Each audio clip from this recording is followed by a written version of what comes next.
affects, sorry, get my pen out. There we go.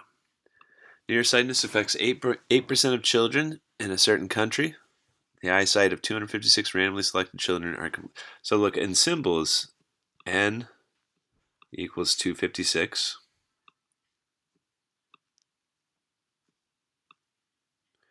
And then p, the population proportion, is 0.08, 8% as a decimal.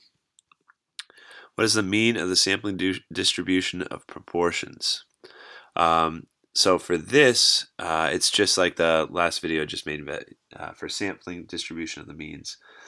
The sampling distribution of the proportions is still going to be centered at 0.08, which means 0.08 is what we would expect to get for if we were to take a sample of children. We'd expect 8% of them. That's 0.08 as a decimal. Roughly 8% of them would have nearsightedness. So that's still our mean. It's the same mean as the population. But the standard deviation is a little bit different. The standard deviation, actually, one second, check. It is p parentheses 1 minus p over the square root over n.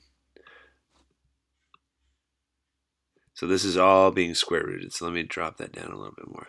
This is what sigma p is, the standard deviation of the proportion, of the sampling proportion. So that should have p hat on it technically, but so to figure out what that number is, all you have to do is plug in 0.08 in for p and 256 in for n. So in my calculator, I'm going to be doing this 0.08,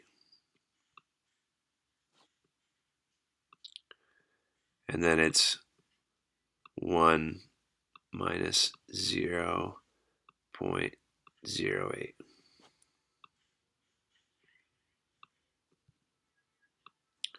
That's all divided by n, which is 256.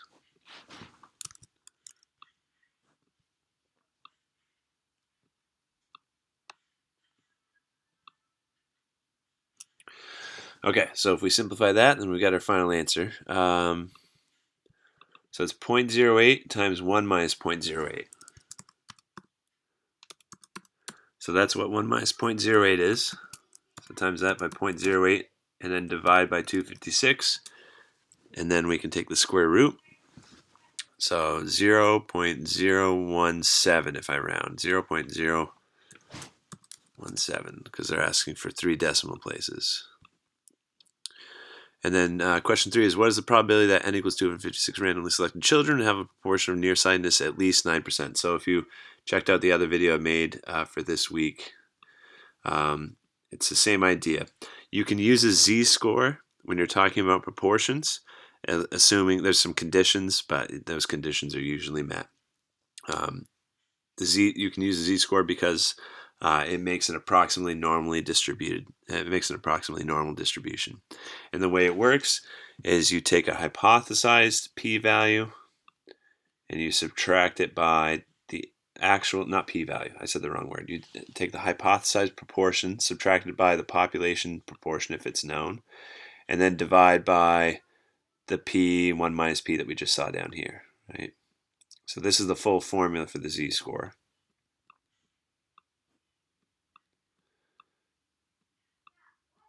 It's painful, right, with this. Divide by n. I gotta find my other mouse.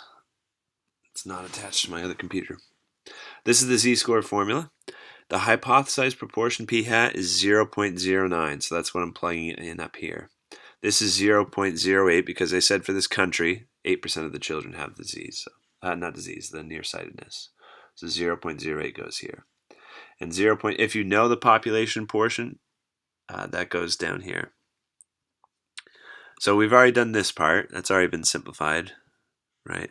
And I think they want us to use 0.017. So that's what the denominator is, the standard deviation of the population proportion. So up top, 0.09 was our hypothesized value. Oh, is it still 256? Yeah, okay. Because we'd have to redo the calculation if this is a different n than what we had in this problem up here. But up top, you have 0.09 subtracted by the known population proportion. then divide by the standard deviation of the population proportion.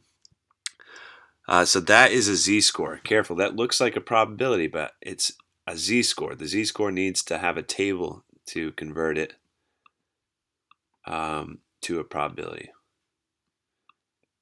And it's either a left-tailed or a right-tailed value, right? Left-tailed would be if we're testing to see if it's less.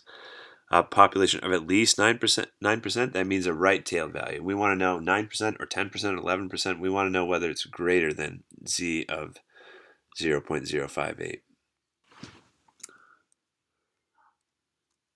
Let's do z-score to percentile calculator in Google. Maybe they shut down the one I usually use. I don't remember. Maybe let's try this one. No. Yeah, let's.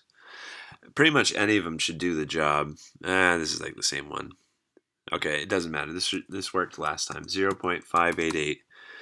And if you click calculate, it just added some decimals somehow. But we want a right-tailed value because we're wondering about the probability being greater than. So 0.2783. 0.27 was our right-tailed value. But they only want 3 decimals, so I'll cut it off there. Okay, so that's 4.3.3.